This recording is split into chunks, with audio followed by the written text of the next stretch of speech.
معزز ناظرین السلام علیکم۔ آج ہم گفتگو کریں گے یوم آزادی 15 اگست کے متعلق۔ ہم کو یہ آزادی کیسے حاصل ہوئی اس کے بارے میں جاننا ضروری ہے۔ ہم نے آزادی سے پہلے کا زمانہ نہیں دیکھا ہے، مگر آزادی کی تاریخ اپنے بزرگوں اور اساتذہ سے سنتے آ رہے ہیں۔ ایک جانب اسکولوں کالجوں میں آزادی کی تاریخ پڑھائی جاتی ہے، بتائی جاتی ہے، جس میں بتایا جاتا ہے کہ 1947 عیسوی سے پہلے ہندوستان انگریزوں کا غلام تھا اور مہاتما گاندھی، جواہر لال نہرو، سردار پٹیل جیسے لیڈروں نے آزادی کی تحریک چلائی، ستیاگرہ کیا اور ہندو، مسلم، سکھ، عیسائی سب نے اس آزادی میں حصہ لیا، تب جا کر ہمارا بھارت آزاد ہوا۔ معزز ناظرین، اس تاریخ میں کہیں مسلمان لیڈروں اور بزرگوں کا نام نہیں لیا جاتا ہے۔ بہت ہوتا ہے تو مولانا ابوالکلام آزاد رحمۃ اللہ علیہ کا نام آ جاتا ہے، جبکہ حقیقت یہ ہے کہ ہندوستان کو ظالم انگریزوں سے آزادی دلانے میں سب سے زیادہ جس قوم نے قربانیاں دی ہے وہ مسلمان قوم ہے۔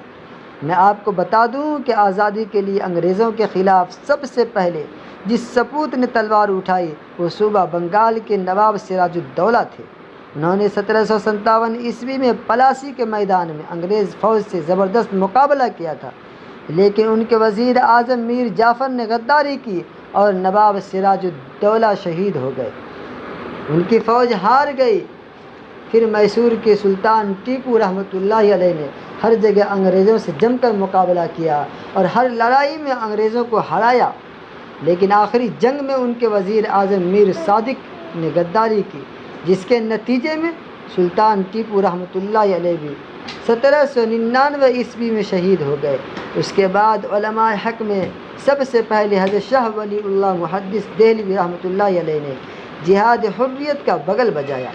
پھر ان کے صاحبزادے حضرت شاہ عبدالعزیز دہلوی رحمۃ اللہ علیہ نے جہاد کا فتویٰ دیا، تو سید احمد شہید راہ بریلوی رحمۃ اللہ علیہ اور مولانا شاہ اسماعیل شہید رحمۃ اللہ علیہ نے زبردست لڑائی لڑی۔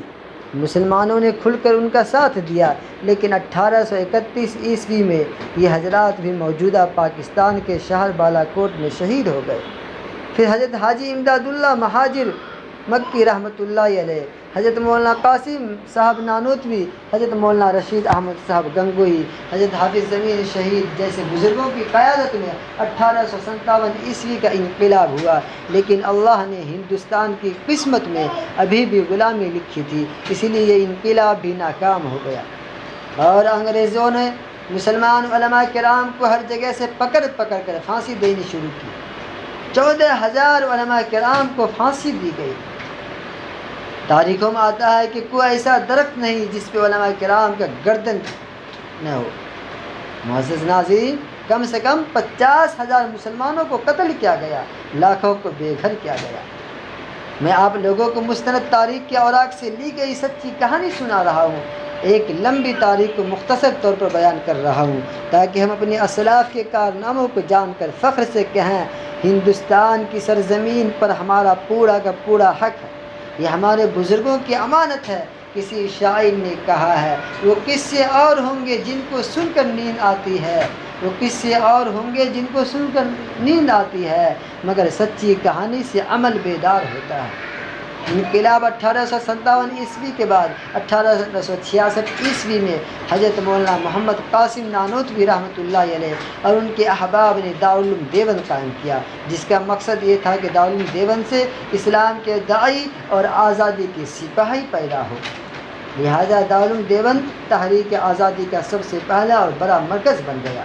شیخ الہند مولانا محمود حسن دیوبندی اس کے روح رواں تھے، جنہوں نے تحریک ریشمی رومال کی بنیاد ڈالی، جس کا بنیادی مقصد ایک متعینہ تاریخ میں اندرون ملک بغاوت اور بیرون ملک سے حملہ کرنا تھا، تاکہ انگریز مقابلہ کی تاب نہ لا کر میدان چھوڑنے پر مجبور ہو جائے۔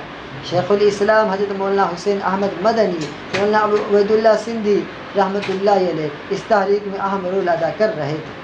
دارالعلوم دیوبند کے سپوتوں نے وطن سے سچی محبت کا ثبوت دیا اور جمعیت علماء ہند قائم کر کے تحریک آزادی میں زبردست حصہ لیا۔ جیل گئے، جلا وطن ہوئے، شہید ہوئے، لیکن اپنا قدم پیچھے نہیں ہٹایا۔ آج کانگریس کا نام سب لیتے ہیں اور جمعیت علماء ہند کو بھول جاتے ہیں۔ مہاتما گاندھی کا نام سب جانتے ہیں لیکن شیخ الہند کو یاد نہیں کیا جاتا ہے۔ جواہر لال نہرو کا نام ہر جگہ آ جاتا ہے مگر شیخ الاسلام حضرت مدنی کا کوئی تذکرہ نہیں ہوتا۔ معزز ناظرین، ہم کو آزادی کی تاریخ سے ہر حال میں واقف ہونا ضروری ہے تاکہ 15 اگست کا جشن اپنے اسلاف کے تذکرہ کے ساتھ منائیں اور فخر سے اپنے آپ کو ہندوستانی مسلمان کہیں۔ پتا پتا بوٹا بوٹا حال ہمارا جانے ہے، جانے نہ جانے گل ہی نہ جانے باغ تو سارا جانے ہے۔ معزز ناظرین، السلام علیکم۔ آپ کو اچھا لگے لائک اینڈ سبسکرائب ضرور کریں۔ السلام علیکم۔